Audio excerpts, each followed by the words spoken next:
today. I'm Dr. Ann, and it is my pleasure today to introduce Dr. Dustin Moffitt.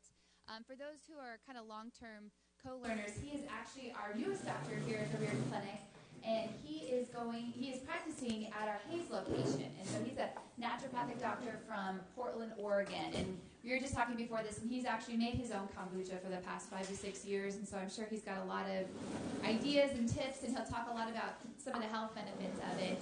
And then after the presentation, we are going to be doing some tasting with Tara and her husband from Inspirit. Inspirit Kombucha Brewing Company. And so, so you'll get a taste for those who are new to kombucha. They'll tell you a little bit about their story, and we'll be able to taste a few of the different flavors that they have. So, without further ado, I'll introduce Dr. Dustin. Hello, I'm Dr. Dustin Moffitt. So I started out, they asked me why I drink so much kombucha, and I just said, well, I really like it. And so next thing I know, they're saying, let's make a presentation on it. So here we are. I had quite the learning process making this. I knew it had a lot of good health benefits, but there were so much more than what I actually even expected. So we'll just go ahead and get started with it. I'm sure if any of you are not familiar with kombucha, let's see if there's a laser. I don't know. But a lot of people don't know how to pronounce it, or I've heard kombucha, kombu what. So that's kind of where I came up with the title and just trying to keep things fun. The way I formulated this talk is more of a introduction to it and then how to make it rather than just be mindfulness or mindless drone up here. So feel free to ask questions as we go.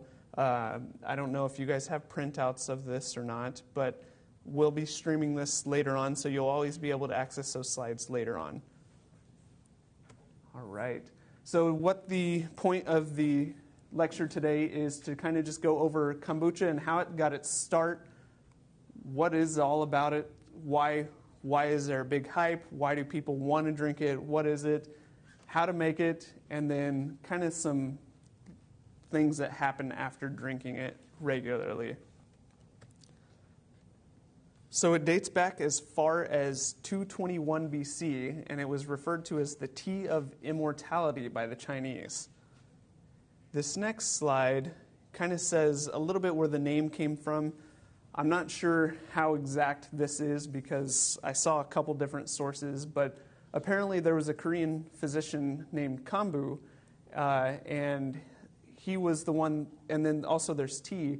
So they're thinking that's maybe where that came from, but also kombu kind of means a fungus-like thing. And that brings us to our next slide, which actually is a SCOBY. So this is the fungus, mushroom, whatever you want to call it. So SCOBY is also referred to as mother, SCOBY, whatever. But what SCOBY stands for is a symbiotic colony of bacteria and yeast. It's basically symbolizing that we are living together in one colony. We're making a number of different things. Kombucha and its many different health benefits.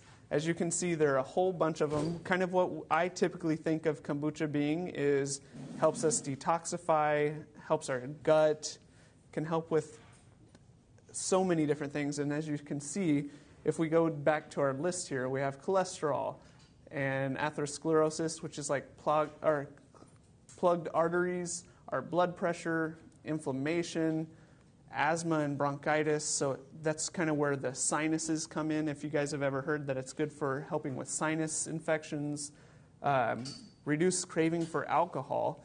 We'll kind of go into why that's per se. Yes, there is occasionally a little bit of alcohol percentage in a batch of kombucha. It tends to go underneath that 1% per volume. It just really depends on if you're brewing it at home, who's making it. If it's available for mass sale, they usually have to keep it under that 1% to be able to be on the shelf. Or if it's above that, I know some companies have started black labeling their kombucha to say that you have to be 21 or older to actually buy it. All right. Anybody have any questions on any of this so far? Now we are on to the nutrients that are found. I actually was amazed at how much stuff they've actually come up with. On one of the slides, you'll see the reference that I used where they actually did a full-on study of it, and I think it was on 100 milliliters, several different batches of it, and they did analyses to see that these are actually in there. So the ones that we most tend to say that it contains is, of course, the B vitamins. I was actually kind of shocked with the C vitamin. And then some minerals, but that can come from the tea leaves. It can come from water. So that's going to kind of vary on what kind of tea leaves you're using, what the water source is. Was it spring water? Was it mineral water? Then we have all our organic acids and, of course, the sugars, which are what we actually use to help make the fermentation process happen. That's how gas is formed. That's how a number of different things come about. And then we have our enzymes and antibiotically active matter. That's kind of what they're referring to as the pro and prebiotics. Okay. So here, this is just kind of getting into that science. That's the study I was talking about here. The science just kind of shows that they were actually measuring that there's this amount within. And it's kind of hard to quantify what that amount is. So the next slide, I actually put what the FDA suggests as daily values for us to get. Oh, it's not every. Oh, it just looks different. Okay.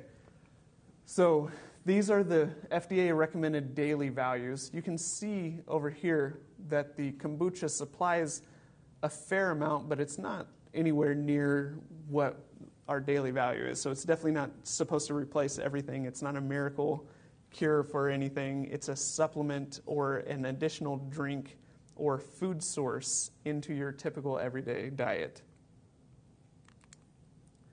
This is a lot of confusing numbers, yet again, from that same study, but I just wanted to include it because there are some people that are really into the science and want to look up these numbers, but I thought these were super pertinent to it. It's yet again just going into each one of these acids and the sugars, saying their content and what it inevitably ends up providing, and then they actually ran it. So part of this study is showing that the benefits change the longer something has been fermented and what it's fermented with, and then it switches the bacteria contents. We'll go into that a little bit here in a couple slides, actually a couple of them coming up.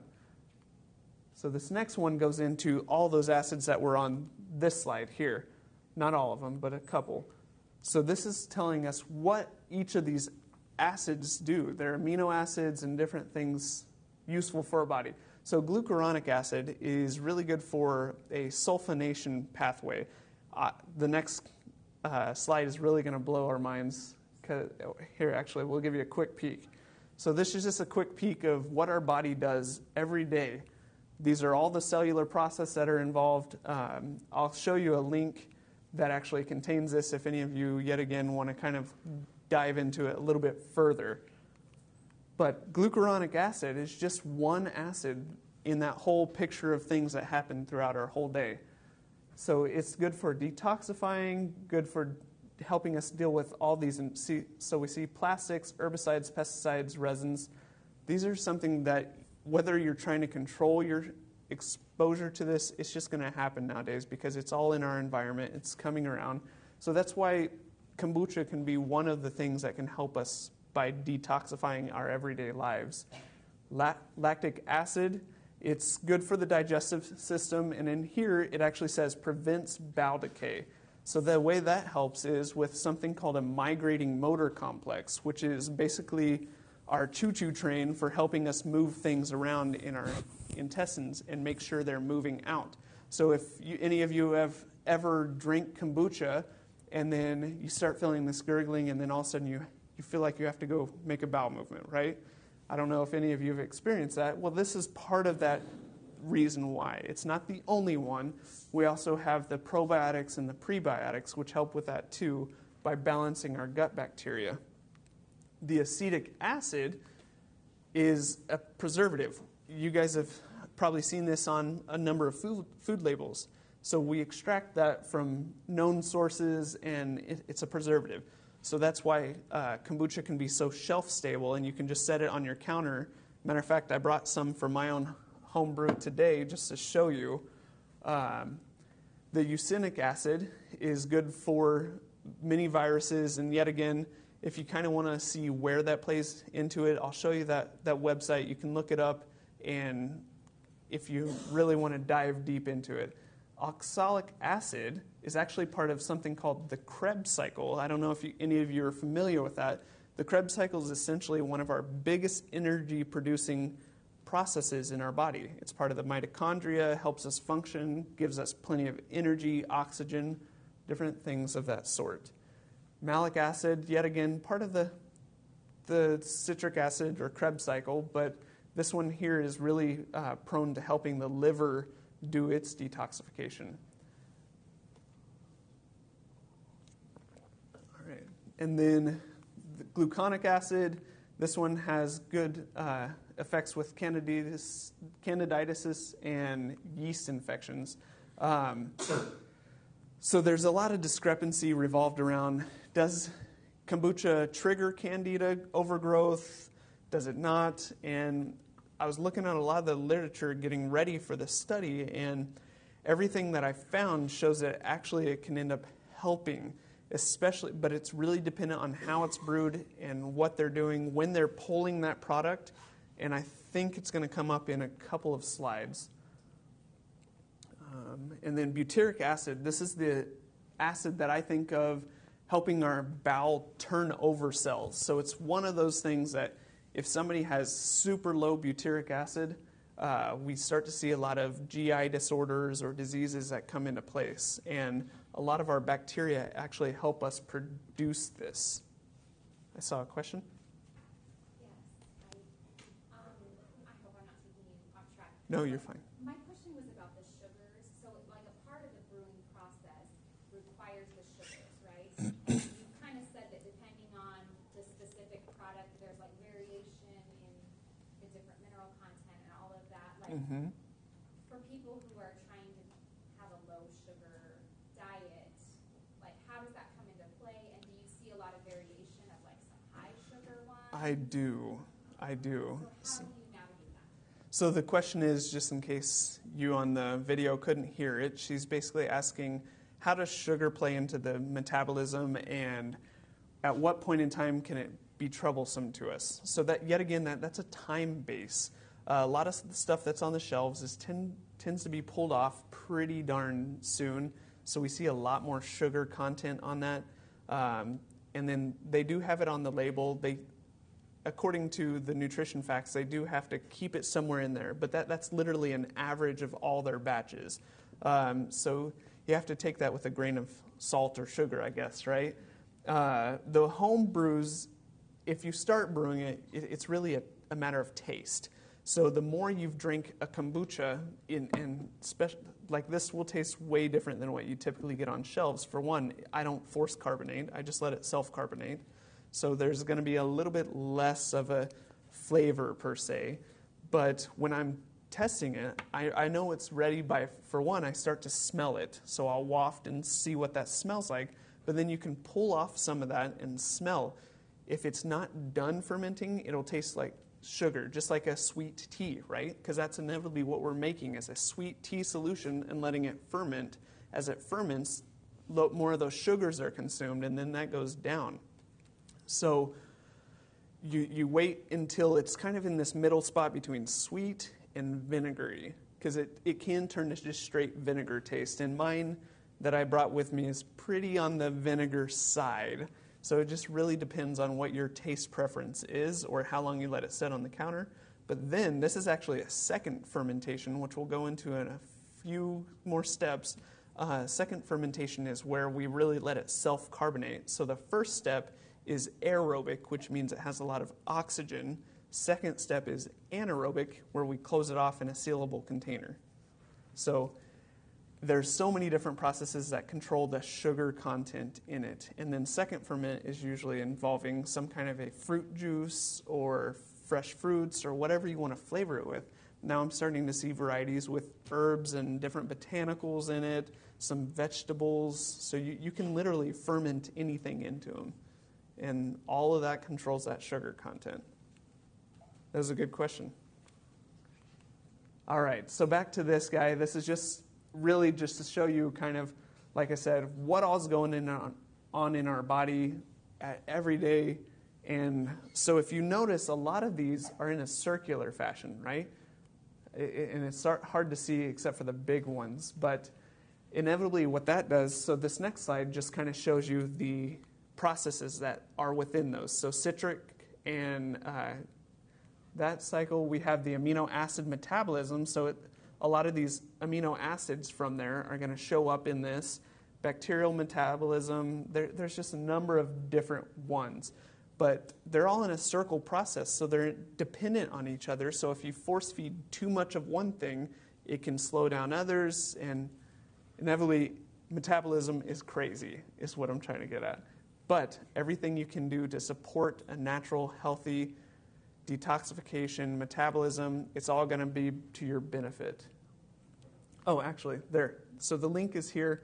Yet again, you can find this on the web, but I will pull up, I actually think I can get to it now. So that guy. So this is the website. It's biochemical hash or slash or whatever they call that, pathways, and then you can usually find it through there. But this you can actually zoom in on. And you can just see the more you go in, the more stuff that appears, right? So it gets super confusing really quick, but it's just a little learning tool. Okay, so we're back to this. Now we are at that bacteria and yeast concentration or levels. And this is where I really started to see this candida thing phase out. So as you see, it's a time on the 7th day of fermentation, which really is just at the tail end of that first fermentation stage. So at the tail end of that, there is quite a bit of candida. But candida is something we have in our body at all times. It's part of our healthy bacteria. It doesn't become unhealthy until it overgrows. And then we start to see a lot of things with that. I don't know if any of you have heard of small intestinal bacteria overgrowth, or SIBO, gut dysbiosis. That's all kind of revolving around why these are important. But as we start to see, we see a shift in dominance from that candida to this Lactantia. I don't know if I'm pronouncing it properly, but you just see the switch in bacteria. And then yet again, as we keep going into further fermentation, we see different bacteria start to show up. Oh, okay. I thought I had a little bit more on these bacteria, but if you want to kind of see some of the health benefits, you're welcome to look up some of those different bacteria. I was just going to comment that with Canada, I know there's a lot of strains of it, based on talking with my doctors. And I will say that after you've been drinking it for a while, if you have Candida recurrence or issues with it, it can erase it. I completely reverted mine after being on mega antibiotics from like diverticulitis. It is amazing. And it does have a number of different properties. Obviously, it's not going to work perfect in every situation. So, I mean, if you ever see complications arise from it, it's best to talk to a doctor about that. But it's definitely something that can be beneficial to almost everyone's diet. There are certain cases where some people just can't tolerate it. So especially those that have problems with histamine, histamine over-release. Sometimes fermented products, especially such as kombucha, can flare that up and cause more complications with severe allergies and things like that. So it's just kind of always a trial basis of trying it out. And sometimes actually, the more we're exposed to that, the more the histamine is released, or the less histamine would be released in the fashion. All right, so how to make the booch. That's also another thing that most people will refer to. It's kombucha. It's pretty simple. You can get into real specifics and break away from this trend, but if you're looking to just kind of get started and figure out where to go from here, the basics to start it with is 1 gallon glass container. So inevitably it's going to be 1 ounce of tea. Actually, we'll get into that on the next one. Sorry, I'm jumping ahead of myself. So the supply is needed, just a plain old glass container. I use some with a spout on them, and then sometimes I use them without. The spouts are nice because you can pull it from underneath the SCOBY or mother. However, sometimes they can clog up a bit, so it's also just as beneficial to use a big jar that you'll pull out of, or you'll use a ladle spoon to get out of. The jelly straining bag or handkerchief, that's just something that breathes because it's aerobic instead of anaerobic. We need it to breathe during that first fermentation. So you need something that will let air come in and out, but keeps bacteria, the bad bacteria that could get on it, or mold spores from going in. And then a rubber band to just keep that seal tight so that nothing can get up around it. Fruit flies are pretty prominent to want to hang out around the jars. The ingredients list are tea, green or black. I would prefer never using any kind of a flavored tea in that first fermentation because we'll flavor it with the juices or fruits later on. There's just too much. Usually those flavored teas have oils in them that can disrupt a lot of the bacteria membrane. It can kill off some of the yeast spores. It's just, there's too many variable factors, and it can just make your kombucha go bad. And once you've had a couple bad batches, it's not very good. Sugar. So different types of sugar are okay. Turbinado sugar is one of the most commonly used. There's cane sugar, which is turbinado. There's palm sugar. You can use honey, and it kind of forms a solution called a June, which is just a honey fermented kombucha, is what June means, and I believe it's Joon.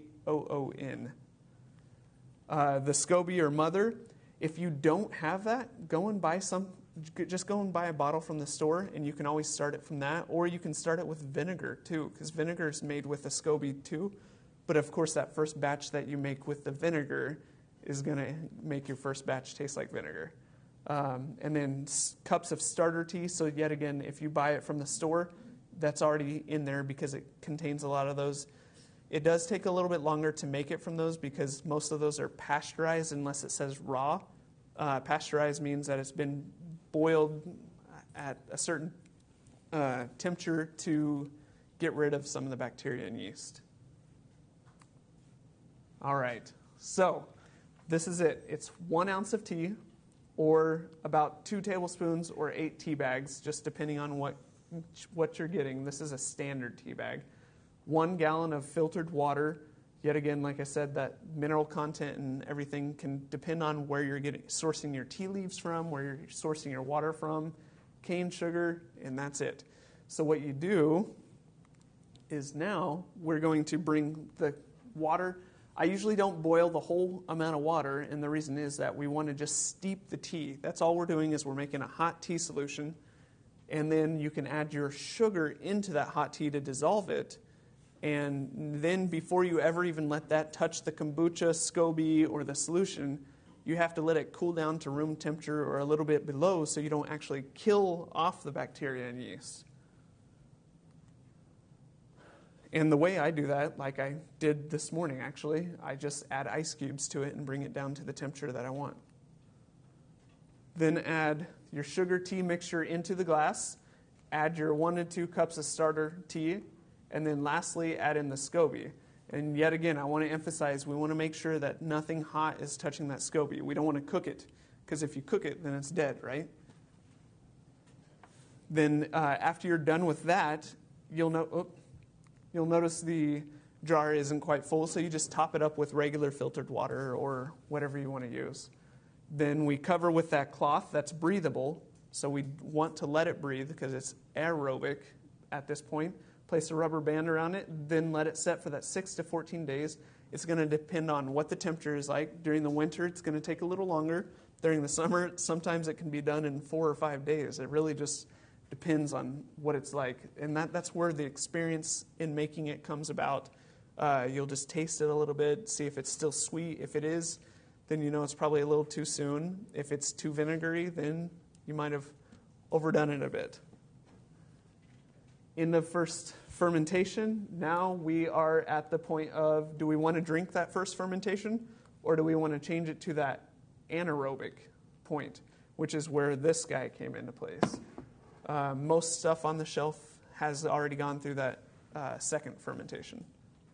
Yes? So if you were talking to a beginner who was experimenting and like, okay, is it too soon, too late, would you consider it like dangerous to drink too soon or too late? No. It would be fine. It would just be the That's a really good question on whether it's too soon to drink something if it's not been fermenting enough, or too long fermenting.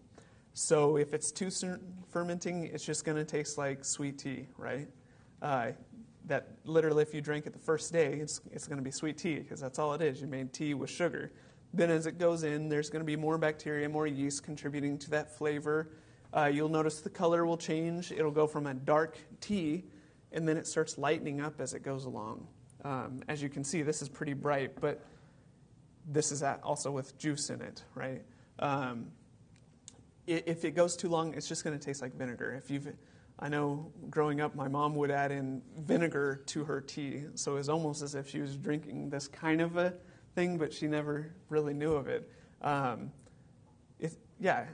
let you guys sample. That's part of why I brought this. You're welcome to sample this, but you'll see what a vinegary kombucha kind of tastes like. Theirs will be much more on the perfect side, I assume. Okay. Second fermentation. So this is where we get sealable bottles, swing tops. I actually have huge quart or half-gallon containers with a large swing top. You can use growlers and put something on, put the lid on, just something that has a tight seal so that you can build up that pressure.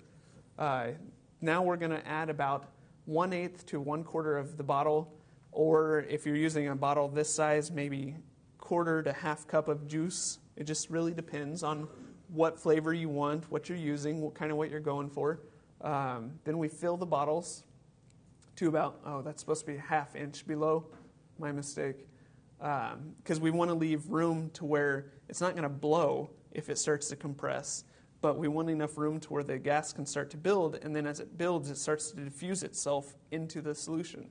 So I don't know if any of you are soda pop drinkers or anything, have let that sit out on the counter. You'll notice as it warms up, the bubbles disappear and then it gets flat, right? So we don't want to let that happen. We want it to force itself down in. Okay. Then we're going to, yet again, after we filled them, we're going to let them sit on a counter or somewhere kind of in a shaded, cool spot. And you just let it do its work. And it's going to start eating up the juice, the sugars from that juice, and yet again, it's fueling itself again. But at this time, we're making it forced carbonate, and it's changing that bacterial balance. So it's kind of getting a little bit further away from that candida, especially if somebody's afraid of having that happen to them. Always save a couple, if you want to keep going, always save a few cups from your first batch and then save your SCOBY. You can store the SCOBY and the starter tea in a container in the fridge if you're not ready to start another batch after that. Oh, so here is an excellent resource at the bottom. It's Cultures for Health, and they have a how to make kombucha guide. If you didn't get it all from here today, that's kind of a good place to start with. All right, so now we're at the point where we actually get to enjoy it. I just kind of threw a cup over one, and I thought it was cute. All right, so life after kombucha. Basically what this brings in is, yet again, we've talked about detox, antioxidants, which tea alone has tons of antioxidants.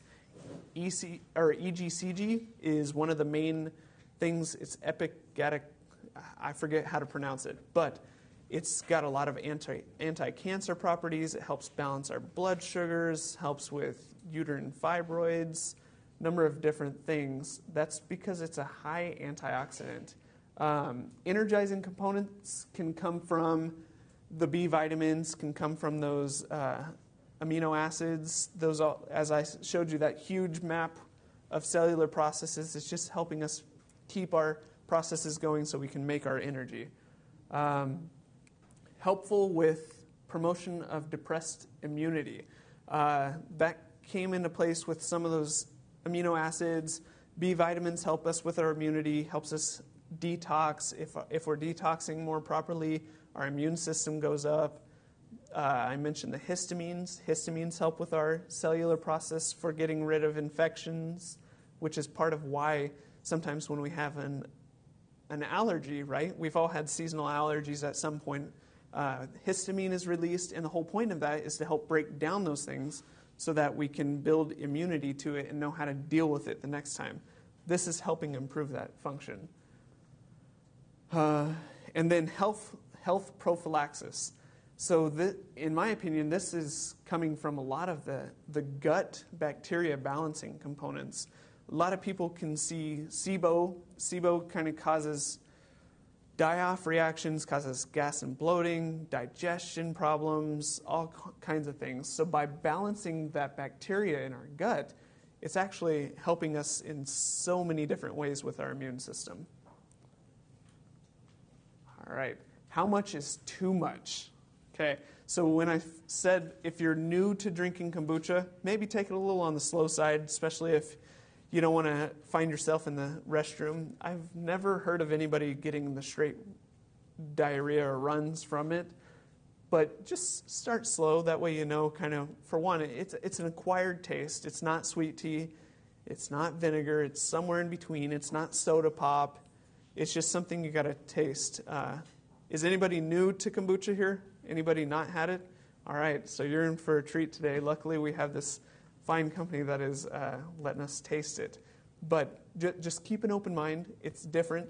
When I first started drinking it, I was like, God, what is this stuff? You want me to drink this? And now I actually find myself craving it. And sometimes even when I want to avoid drinking any alcohol, I use this because it's very relaxing, it's calming, it's therapeutic, and it's good for the gut, right? Maximum intake, no more than 16 ounces per day. If some people if they drink too much, they can get an upset stomach. They can get gas and bloating from it. It's just all part of too much histamine, too much sugars sometimes. Yes? I was just going to say that when I first started drinking it and making it, I had a real hard time with detox. It took months, literally months. And I had, the first thing was the itchy, itching all over, lots of different things. Your body's pulling all the toxins out. That's what you have to keep in mind when you're starting. I would just encourage people to continue or cut down, like you said, to the 2 ounces, 4 ounces, whatever your body can take. And if it takes several months, don't worry about it. Just keep going. But I wish somebody would have warned me that because I felt like an old lady. I mean, I had joint issues. Once you pass that threshold, it's amazing. And yet again, that kind of relates back to that histamine response. Sometimes the histamine can cause achy, itchy skin. B vitamins can cause that. So if maybe you had a B vitamin deficiency, niacin, we get that niacin flush. I don't know if any of you ever experienced that when you take B vitamins. So that can be part of it. There's a number of different things that can play into it. But I agree.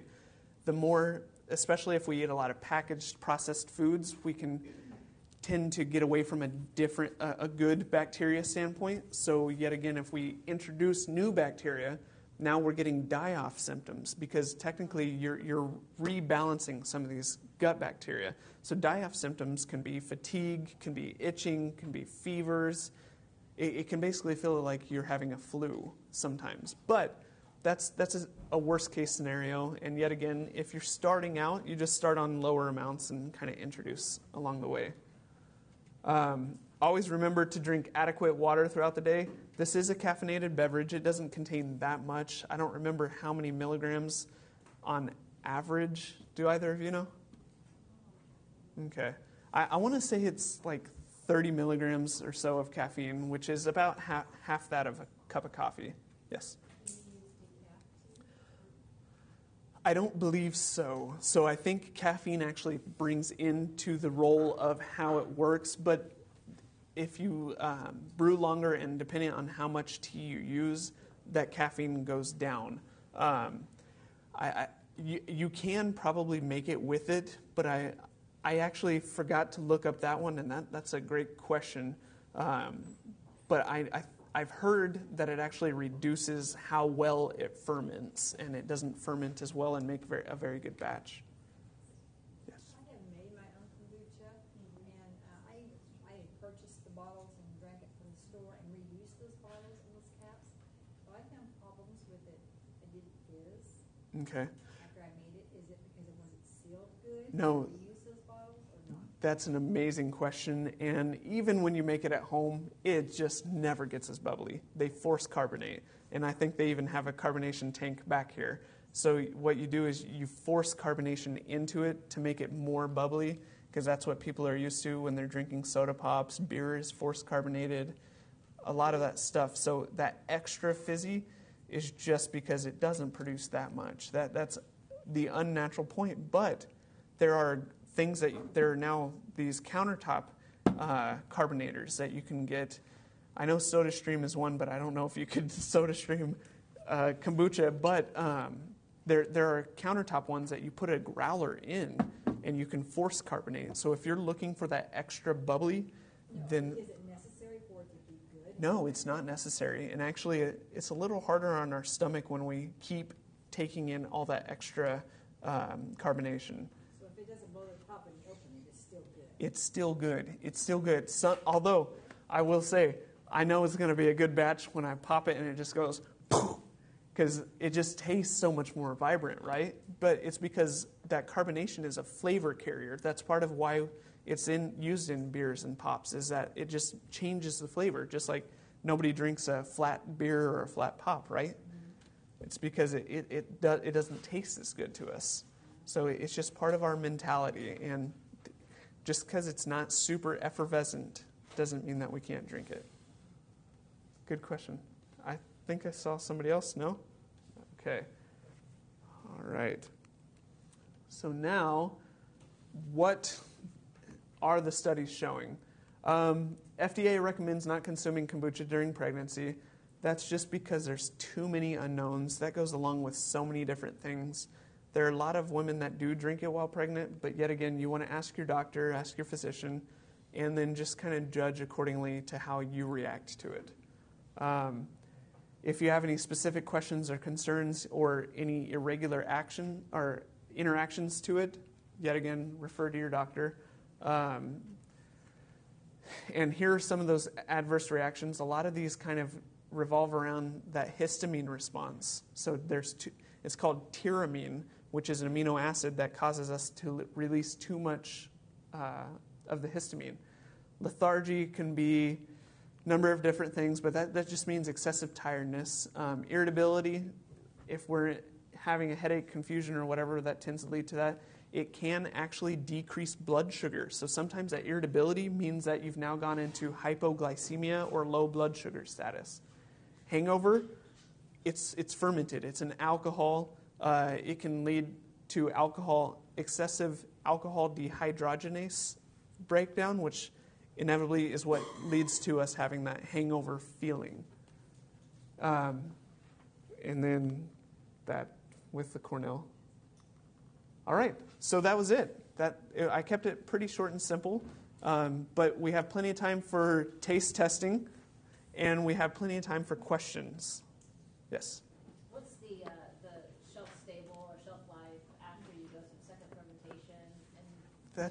That's great. I totally forgot to put that in there. After that second fermentation is done, and you want it to stop getting any more acidic or vinegary flavoring, you put that in the refrigerator. And usually it's good in the refrigerator for, I want to say, close to a month sometimes. And obviously it's going to depend on how well you seal, but the longer it sits in there, the less carbonated it's going to get. But other than that, it stays good pretty long. I've never really seen a set go rancid. It just becomes vinegary to where it just might be more tangy than anything. But we can just drink it in smaller amounts. Have any of you heard of drinking apple cider or taking apple cider vinegar before a meal to help improve digestion? It's kind of getting closer to that point. Other question? If you want to make them, so like we're talking about juice to sweeten it if you do the second fermentation, but can you do just straight fruit instead of juice? You can, and I've done that myself. If you do put the fruit in there, I recommend cutting it up, or like if you're using blueberries, give them a little mash. You don't have to make them a complete puree if you don't want to, especially if you want to be able to separate those out. That way, before you pour it, you can pour it through a funnel. You can put, like I said, sage, rosemary. You can use different herbs to put in there, and you can just put the whole floret or whatever you want to call it in there. And then Please go back to the slide where it shows the website to how to make that recipe. Go back. I'll find which one. Right There you go. Is there any way we can get a copy of this presentation? That is a wonderful question. I usually print one out. I don't know. I will check and we'll see. Do we have all of your guys' contact information that signed up for this? Okay, I'll let Megan know and we'll kind of see where to go from there. I was just going to say, as far as adding stuff, I put ginger in mine, fresh ginger, and I chop it up into little pieces, and then when I'm getting the juice ready, whatever kind of flavor juice I want to put in, I crush it with something to mash it with real good so that the ginger and Mhm. the juice. And then when I pour it into the bottle, I leave pieces of ginger in there so that Good. it can add more flavor to it as it. Now when you pour your bottle of, glass of kombucha to drink, chunks of it will come out, And that's one of my favorite ones is a honey lemon ginger, or you can even throw a pinch of cayenne into there. It can be, it's so wonderful. Just look up tons of different recipes. There's so many. Ginger is one of my favorite things to put in the kombucha, but don't ever put it in that first fermentation. Ginger is a strong antiviral, antibiotic. It will kill your kombucha SCOBY. So don't put it in your first fermentation ever. First fermentation, I've experimented with flavoring before. None of them turned out. So keep everything into your second fermentation if you're flavoring. Just do the sugar tea solution for first fermentation. And So I'm on day 26 of my first fermentation. So I've got the stuff and I've got the Okay. So do I when I go to put it in that bottle, Uh-huh. do I need to make sure I don't get the mother in there? You Or do I can. put a little bit of the thing in. You can actually eat the mother, and then some people. I know that I haven't tried it yet. I'm going to experiment with myself. Some people have started dehydrating it and turning it into a chip. But yes, I would recommend if you are that nope about it, I would definitely use I would use a filter. And 20-something days for the first fermentation during this time of year, that's a long time. Have you tasted it? I like sweet tea after day 15. Okay. And so Great. I thought, well, Sometimes it can change pretty quick. So, and Smells eventually, vinegary. I was going to say, and eventually you'll just get to the point where most of the time you can just waft it and smell. If you don't go directly over it, because if it ever does get too vinegary, it'll, be like smelling ammonia. so if it's too vinegary now, can I take it and start it again? Or do I So have to start all over? that's an amazing question. And when mine have gotten too vinegary, sometimes I'll just throw in a little bit more sugar and more water and let it go To the same batch? to that same batch and just see if that corrects it. And if not, it never goes bad unless your SCOBY develops mold. And one thing that I forgot to put in there is the SCOBY can develop black spots. A lot of the times that black spot is a tannin. So tannins are kind of a color molecule from our tea. Just because it's black doesn't mean it's bad. It'll discolor over time with the different kinds of teas that you're using. If it gets bad with mold on it, it'll look like mold. It'll look furry. And if you're questioning it, just let it keep going a few days, and you'll see if that mold actually grows. Most of the time, it's not mold. Most of the time, it's just those tannins. If you use confused your vegetables and that different combinations of vegetables differences are going to be in the end product you're making? So one of the things that I've been trying is, you guys have that store here in Sprouts. They actually have a number of different kombuchas that do have the vegetables in it. Just go and experiment with some of those, and you'll see what vegetables they use in it, and maybe you can look up a recipe, but then maybe you can kind of taste what it does to the flavor. I actually really love the ones that have beets in them and carrots, because those are a sweet vegetable. And man, they just change the flavor so much, but it's in a great way. So it really comes down to experimentation. Don't be afraid to experiment with what flavors you want to put in there.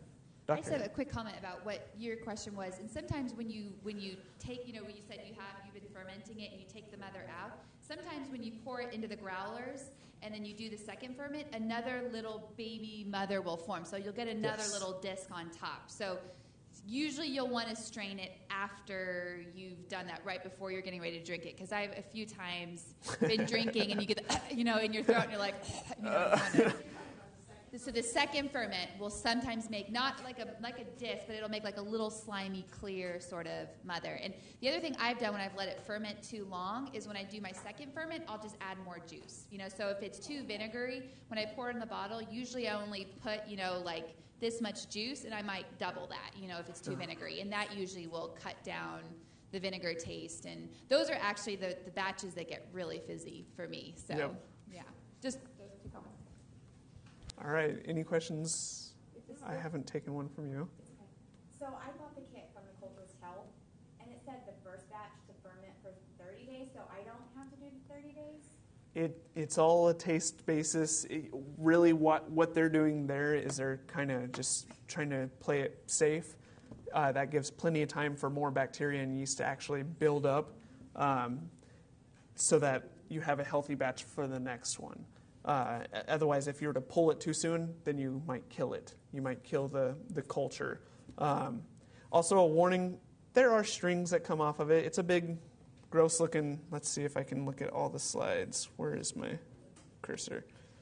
So, it's not super pretty looking. Let me see. This guy is pretty close. So this will start to, you can't see this will start to develop little strings or little black spots, or like I said, that's tannins. At the bottom, you'll see a lot of sediment. That's a lot of dead bacteria and yeast. It's healthy. You can eat it. There's nothing wrong with it. It just tastes gritty. But usually most people will use a finer filter to get that out of it. I don't filter mine. Do they use the same culture? Will any mushroom work or not? So it's not actually a mushroom like the ones that we buy in the store and eat mushroom. Those mushrooms are purely fungi, right? So this one is actually made up of bacteria and yeast. So it's a different kind of mushroom. It's forming from different species. I wish I could say exactly which one, but as you can see just in my review, there were 4 or 5 of them listed, and I only put a few of them because I was trying to shorten it down so we could have more discussion time. Does a SCOBY ever get old? Does a SCOBY ever get old? Yes and no. So really the best determinant for that is, does it stop producing for me? If it does, then it's time to retire it. On most of my batches, I'll get layered SCOBYs to where sometimes the mother will just drop straight to the bottom. That doesn't mean it's bad. It just means it didn't have enough gas bubbles in it to float up. But when the mother sinks, then you get a whole new baby on top, which then, just is a typical SCOBY. But for the question of does it actually go bad, it's going to be case-by-case basis. So if you notice that your stuff just isn't fermenting anymore, it's just not producing anything, it's not advancing past that sweet stage and just going, sweet tea stage and just going straight to fungus, that's where it really gets into. All right, one more question, and we're going to wrap it up and let you meet these wonderful people back here with the kombucha and sample. I was just going to say, I've used the cinnamon stick and 2 cloves in the first fermentation, and that turned out good. Okay.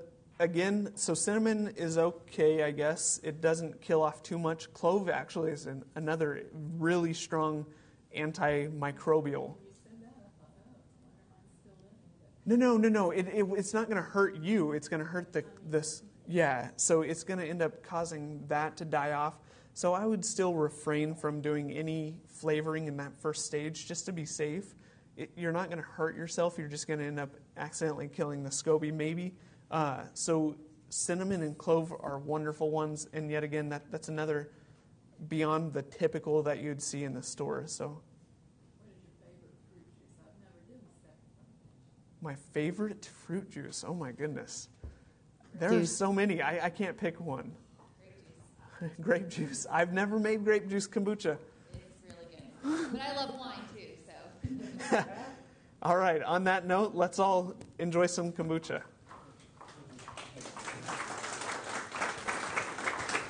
Thanks, Dr. Dustin. I'll just let you guys know real fast, this video was streamed live on YouTube, and if you go onto our page on YouTube and you search for this video, our Director of Marketing, Erin Manning, will post a link to these slides. So these will be available. She's on vacation this week, so it'll probably be midweek next week before those are up. But if you want these exact slides, those will be available. And so we are going to head to the back of the room. Bring your green cup, because we're going to do some tasting. We have the folks from In Spirit Kombucha that will tell a little bit about their story, and they will also let us taste a few of the flavors that they make. So come on back.